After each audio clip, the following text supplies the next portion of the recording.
Hai hai hai, ketemu lagi nih bareng channel Versipedia. Ya seperti biasa, kali ini Versipedia bakal bahas hal-hal menarik seputar teknologi nih. Dan buat kalian yang baru aja mampir di channel ini, jangan lupa like, komen, dan subscribe agar Versipedia lebih semangat buat konten yang bermanfaat buat kalian.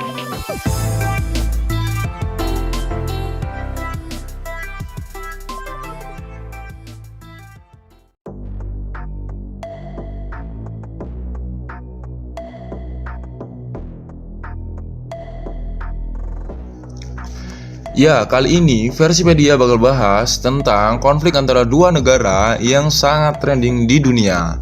Siapa tuh ya? Nah, ini ada adu kekuatan Cina versus Taiwan. Kalau dua negara ini perang, ini mana yang akan menang gitu loh guys. Sedangkan Cina itu lebih unggul dari segalanya gitu.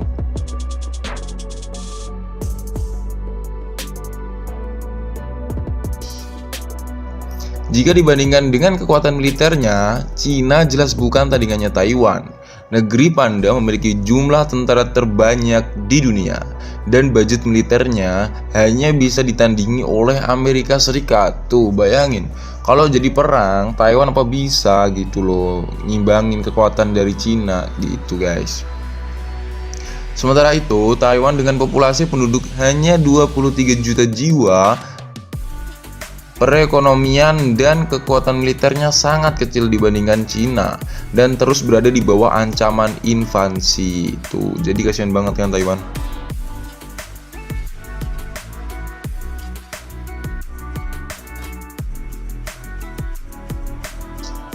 Baru-baru ini ketegangan meningkat lagi nih dengan AS yang mengirim delegasinya ke Taipei dan menjadi kunjungan tingkat tertinggi sejak Washington mengalihkan pengakuan diplomat ke Cina pada 1979.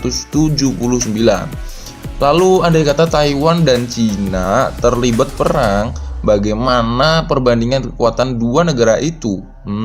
Berikut prediksinya.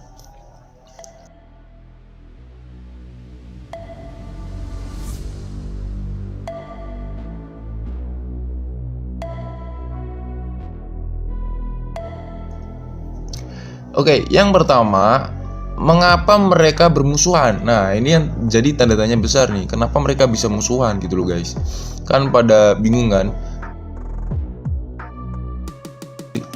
Taiwan dan Cina berpisah pada 1949 ketika nasionalis Chiang Kai-shek melarikan diri ke pulau itu untuk membentuk pemerintahan otoriter yang terpisah. Setelah kalah dalam perang saudara di Cina, daratan melawan komunis Mao Zedong. Kedua pihak mengeklaim mewakili Cina dan selama 30 tahun pertama, konflik tetap memanas. Cina kerap menembaki pulau-pulau Taiwan yang dekat dengan daratan mereka. Kemudian dalam serangan terbesar pada 1958, Tentara Pembebasan Rakyat Cina menambahkan 470.000 peluru selama 44 hari, menewaskan sekitar 618 prajurit dan warga sipil. Tuh, bahaya banget kan kalau perang kayak gini. Hingga akhir tahun 1970-an, Cina masih membombardir pulau-pulau itu meski telah dihujani dengan selebaran propaganda. Tuh, Cina memang keras kepala banget. Kemudian di tente peredaan ketegangan terjadi disusul kesepakatan diam-diam pada awal 1990-an, di mana kedua pihak sepakat menjadi satu Cina, tapi memiliki versinya masing-masing. Nah, ini udah ada sepakatannya nih. Sejak itu, identitas Taiwan berubah dengan menjadi negara merdeka secara de facto yang terpisah dari daratan Cina, guys. Jadi yang pertama itu guys, titik konfliknya. Dan yang kedua ada di mana kelemahan Taiwan.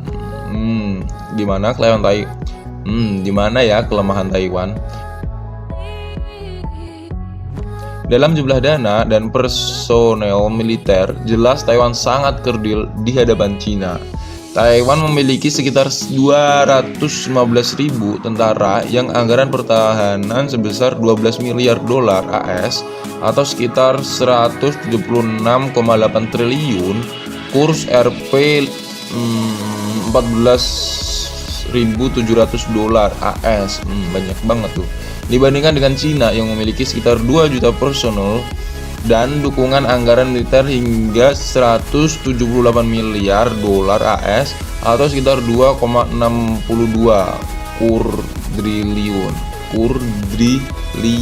kuadriliun.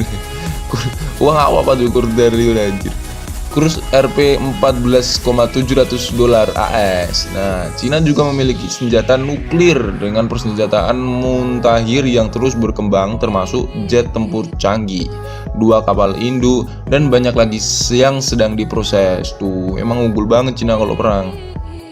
Rudal mereka juga semakin banyak, beberapa di antara hipersonik yang ditembakkan di seberang selatan Taiwan, dan lebih dari 60 kapal selama termasuk kapal bertenaga nuklir. Wow, mantap banget tuh. Sementara itu, sekitar 300 jet tempur Taiwan semuanya sudah beroperasi sejak 1990-an. Udah lama banget ya jetnya. Angkatan lautnya di atas kertas juga kalah telak dari Cina. Sebanyak 2 dari 4 kapal selam Taiwan sudah tua, dibuat pada 1940-an tuh. Peralatan dari Taiwan udah berumur semua guys. Dan jadi pertanyaan ini, dari konflik kedua negara ini, apakah Indonesia juga akan terjadi seperti ini kalau daerahnya itu dimasukin oleh tamu tidak diundang gitu loh guys. Apakah Indonesia sanggup gitu melawan Cina yang kayak gitu guys? Cina kan udah semakin ugal-ugalan toh ini lewat daerah-daerah tetangga negara-negara lain gitu dengan bebasnya dia. Apakah kalau Cina mau masuk Indonesia, itu apa bisa Indonesia melawan Cina dengan pesawatnya yang sangat-sangat canggih itu? Sedangkan Indonesia masih minim dalam hal teknologi gitu guys. Semoga aja pertahanan Indonesia semakin diperkuat dengan alat-alat yang semakin canggih agar kita di Indonesia semakin merasa nyaman gitu guys. Dengan kehadiran pesawat-pesawat dari Cina itu dan dengan pertahanan Indonesia yang semakin canggih dan semakin modern ini, diharapkan Cina semakin berpikir 2 kali untuk masuk Indonesia gitu guys. Semoga aja Indonesia bisa membeli alat-alat yang sangat-sangat canggih gitu guys.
Oke, sekian dulu informasi kali ini. Jangan lupa like, komen, dan subscribe agar Verspedia lebih semangat lagi buat video-video kayak gini supaya kalian lebih tahu wawasan soal teknologi di luar sana. Hehe. Sampai jumpa, dah.